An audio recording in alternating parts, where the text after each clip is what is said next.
Good morning, good afternoon, good evening, Fireside. This is Kurt Austin Live, your crash test dummy. I hope things are good with you today and this evening. Anyway, we are here talking about A New Way Home. I'm the crash test dummy. I'm Kurt Austin Live. New Way Home, based that on No Way Home, the Spider-Man movie, because what we do is we like to talk about staying safe.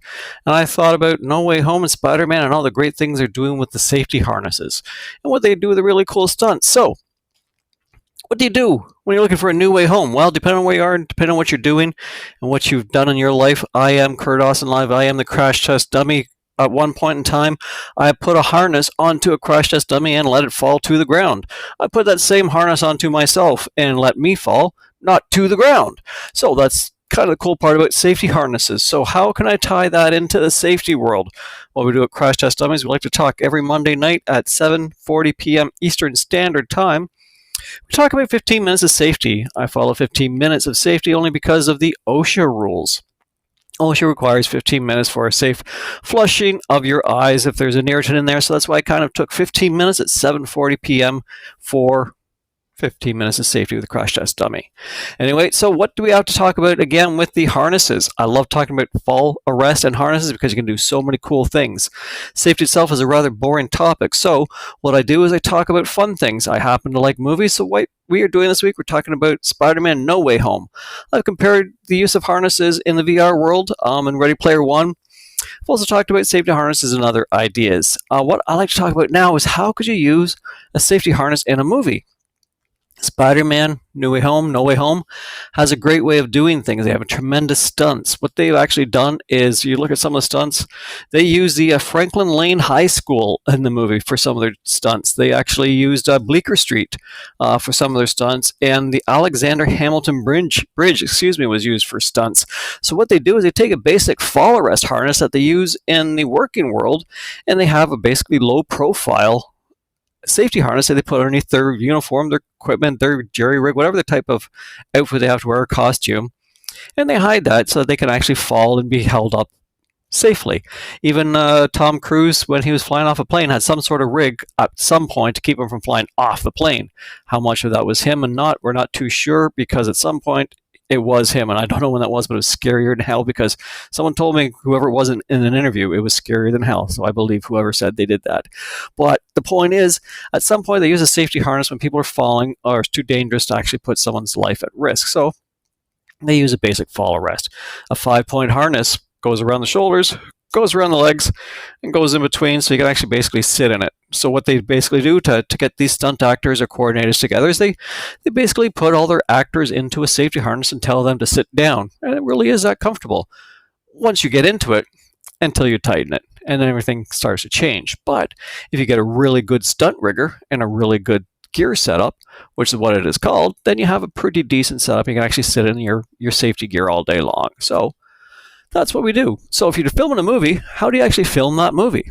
Well, you put all of your people together and you have them fitted properly and you have them put in a proper safety harness. So what they've done, another company that's doing that really well for another movie, is they put them in front of a green screen or an LED screen. So what they can do at that point is they can actually hide the harness in their costume behind them. But since they're already in front of the green screen, it's easier for them to just cut that out frame by frame by frame. So they put them into their equipment or their gear, and they use various, pulleys and chocks and wheels and harnesses and jerry rigs and systems like that, and grips, all that type of idea, to suspend these people in air in front of the green screen. So you have basically Spider-Man flying away, finding whoever he wants to go. I said New Way Home because I didn't want to take any other names, but basically flying around like they have done for years and years in the movies, like Peter Pan does, but in this case, Spider-Man. It's a really neat thing to do. Now, there's actually so many complex rules on that you actually have to get trained. For example, in the safety industry, if you want to work on a construction building, you have to go up at heights. You actually have to be certified to work at heights. It's called a Working at Heights certification tool. Actually, I had to get mine for doing safety work. When I go up at heights, I have to produce my Working at Heights card. I have it in there somewhere. It has to be renewed every 3 years, Depending on where you are, what you're from, and what level you want to do, you have to either do a full day or a half day of recertifications to actually just be allowed to work on site at heights. That's according to the regulations in the province I live, which is Ontario. Canada. So that's some of the fun things you can do. But these stunt coordinators, these stunt riggers, they actually do a tremendous amount of good work on what they're doing. Actually, their site at stuntrigging.org actually is a private site with all of their tricks and tips and making sure that things are done properly. They take their job very seriously, as most safety people should, because you think about this. These stunt riggers, they have stunt doubles, or they're the doubles themselves. They have these multi-million-dollar actors in their harness, and the stunt riggers in charge of making sure they're in their gear properly and safely when they are up 100 feet in the air. And the only reason they are in a harness is so they don't fall and die, so or seriously injure themselves. So the stunt rigging job, his job is very important. So they take it seriously. They have how to fill out forms properly, how to fill out harnesses properly. You have to become a member just to get into this. So I'd advise anyone who wants to even break into the film industry and stunt doubling, check out stuntrigging.org because they have a tremendous amount of great content on there. It's developed by a gentleman by the name of Keir Beck. He was actually on Jackie Chan movies. He did an awful lot of work in the Mad Max movies.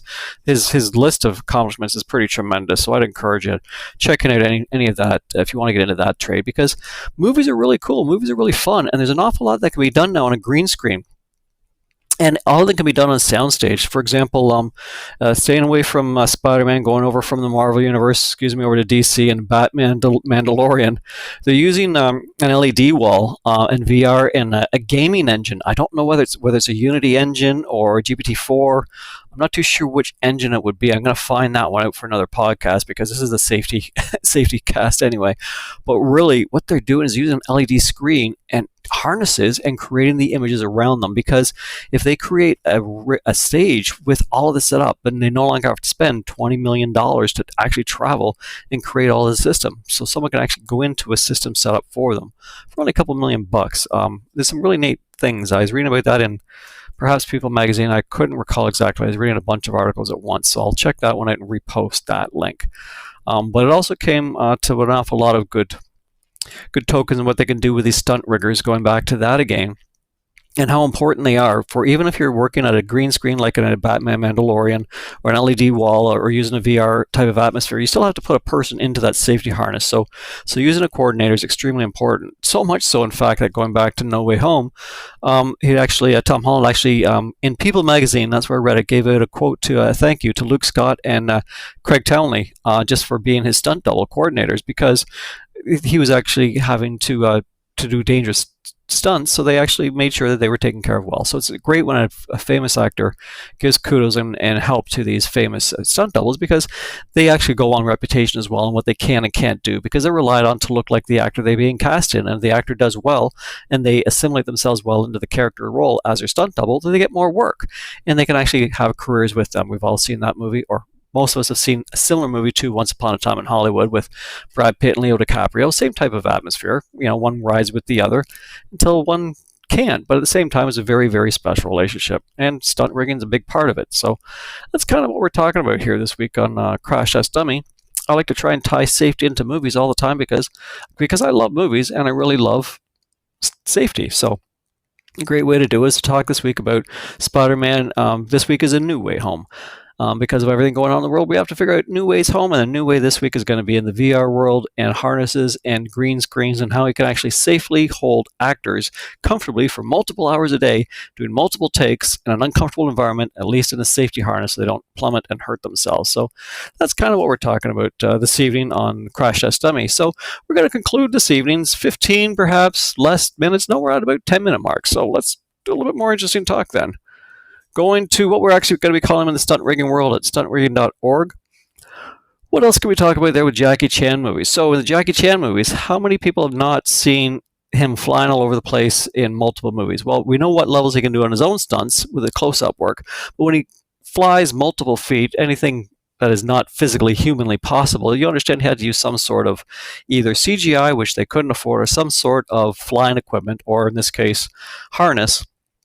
And then the actual harness was edited out later in what they call post-production, which is basically a person taking it out screen by screen, snapshot by snapshot, however it worked, to make sure that this harness was taken out of the image. But going all the way back, the whole simple process, all the way back to the original Peter Pan flying Errol Flynn, it's basically a person on a rope with a swing around their waist, to make them elevate and fly all over the stage screen. So we've gotten so much further advanced that we're actually starting to go backwards again to actually create the green screen and behind someone in a flying harness, which is great because you can now focus on the actor's facial features rather than the stunt around them, which could actually maybe perhaps bring some more stories and emotion to the actual screen rather than these monster stunts if you can create the stunts around the actor.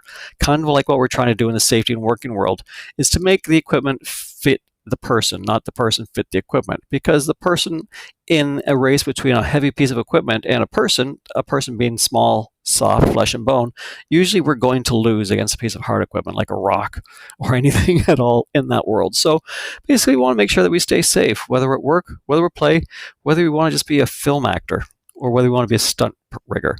At some point or another, you have to stay safe going to work or going home, or going out to the ball diamond and playing. So either way, I'm Kurt Austin Live. I'm the Crash Test Dummy. Every Monday night, 7:40 p.m. Eastern Standard Time, I like to spend about 15 to 20 minutes talking about safety.